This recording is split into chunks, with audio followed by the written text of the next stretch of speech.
Pet Sematary, this movie stars Jason Clarke and John Lithgow, and it is the latest Stephen King adapted movie. It basically follows this family that moved to a small town in Maine, and they discover there is a pet cemetery in the back of their property, very, very far in their huge ass property. Now, I'm excited because I like Stephen King's horror work. He is a very definitive writer. He has a very, he has some great stories out there, and he's known for horror. That's what people think of horror, they think of Stephen King. And it was nice to get a movie like it a couple of years ago. There was something refreshing. It was Stephen King. It was really enjoyable. But when it comes to the older Stephen King stuff, including the original Pet Sematary, I feel like you just don't have the classics there you probably should from the Stephen King films. Now, did we get a classic out of the new Pet Sematary? I'll start off with the positives, and the acting in this movie is great. Jason Clarke, I feel like, is a good actor. He's one of those actors that you kind of know his face, and you go, he's pretty good, but he just generally has like bland characters or bland films, and he kind of gets the short end of the stick. I feel like he's a very talented guy. I'd like to see him get it work, but he's good in this. I really like John Lithgow. He was really good. I like when he's taken on more of a serious role. I did enjoy him in this movie, as well as the daughter. Had scenes where I was like, oh, she's pretty good, and then had scenes where I'm like, oh, she's not very good. So that was a bit, 50-50 with her, and the actress that plays the mum, I'm blanking on the name at the moment, she was good as well. She was, had more of an intense story background, which was good to kind of flesh out the movie a bit. Now, the horror itself was a bit more jump scary than I was necessarily expecting with a Stephen King film, especially after seeing it. There's not a lot of jump scares. There's not jump scares per se, but there's a lot of loud bangs that come out of nowhere, or a character will come out of nowhere. So I suppose it is jump scares, just not the classic ghost jump scares that we normally see. But this movie, I think, is creepy at times. I don't think there's anything in this movie that necessarily is going to stick with you after the film, and you're going to be scared of, a dead cat rocking up on your doorstep. I have a cat, and my cat looks eerily similar to the cat in this movie. Bit worried there, but no, it does alright. It's not the scariest movie by far, but it isn't a shit just jump scare ghost fest, which is something refreshing nowadays. Now, without really getting into what they changed, they did change up some things from the book. I had not read the book, but I looked up. I like to go, especially when they're based on books or real life, I look up the differences between what the movie did and what real life happened or what happened with the novel.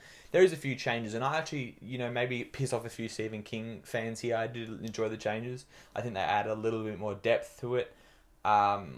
You may be going a bit bigger than necessarily needed, but I suppose that's the whole Stephen King thing, is most of this stuff's unbelievable anyway, so why not go, open up Pandora's box a little bit. But Stephen King himself, and this is kind of a gripe I had with the movie starting with it, I think he's a very long writer. He loves his long, fleshed out novels, and I think this movie fell victim to that because a lot of the first half of the film is explaining things or is showing the characters, and then the great scenes that happen horror-wise or plot-wise just get moving and get going probably happen in the last 30 minutes of a nearly 2-hour film. So you got to kind of look there and go, pacing is kind of an issue because they are setting it up, and I understand that.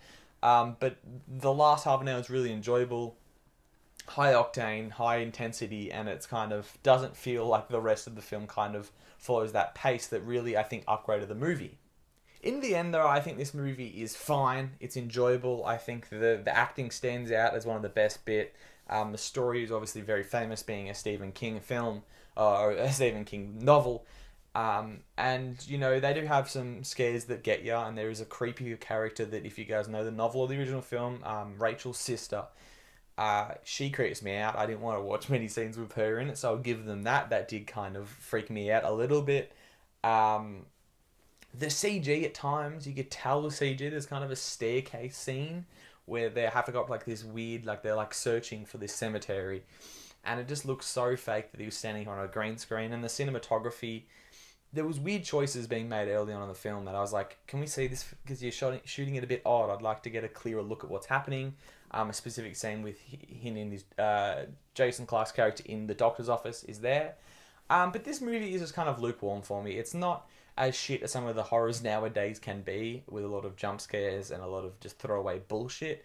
But it's not, I've definitely seen better horror movies as of late, it being one of them, and that's a high bar to set, I know that. So this one kind of falls in the middle for me. That's why I'm going to give Pet Sematary a C+. Thank you guys for watching my review of Pet Sematary. I've got my Shazam review coming out in 3 days on Wednesday. I'm seeing it on Tuesday night, so I'll review it the next day, get it up for you guys there. Look out for that one. Check out my other videos. I just put up an Us review, a Blu-ray update for the month of March. I've got a few things I'm working on as well, editing at the moment, but plenty of good stuff. So press that subscribe button, comment below what you thought of the movie, what you thought of the review, give it a thumbs up, but of course guys, have a good one.